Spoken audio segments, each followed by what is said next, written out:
yay, tax cuts, I like those. But, and it reminded me of how he doesn't want to raise the capital gains tax right away, which also is a good idea. But then something started to kind of gnaw at me. I realized that this is part of a spending plan. There aren't any spending cuts to go along with these tax cuts. And so it started to remind me of something, and that is Bush's fiscal policy to spend like crazy and not cut any programs, create more programs, but wrap it up in these tax cuts. So he's laissez-faire, he's a free marketer.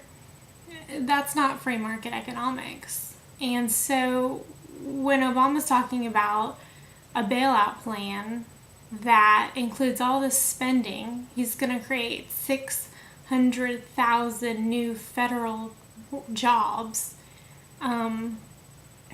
It's really it concerns me because it's more of the same. This is what got us into going from a surplus to a deficit. If you spend the same amount or more and you take in less, you're gonna have a deficit. It doesn't work. It's like voodoo economics.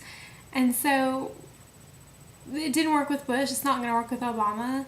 And the sad thing is that it's wrapped up in this free market veneer where we're going to call this free market economics, we're going to call this laissez-faire just because it involves tax cuts, when this is not what laissez-faire economists are calling for. This is not what free marketers want at all. This just delays the inevitable. The piper has to be paid.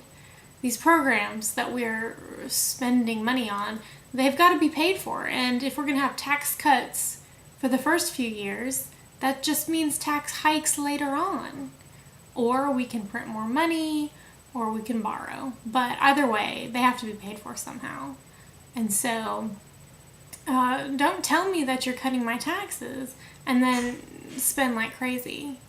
It's not honest, and it's not beneficial, and it's not going to make true free marketers happy, and it's just going to make us look bad to people who don't know the difference, which is apparently all Republicans, because when Bush was trying to do this, they just let it go straight through like it was no big deal.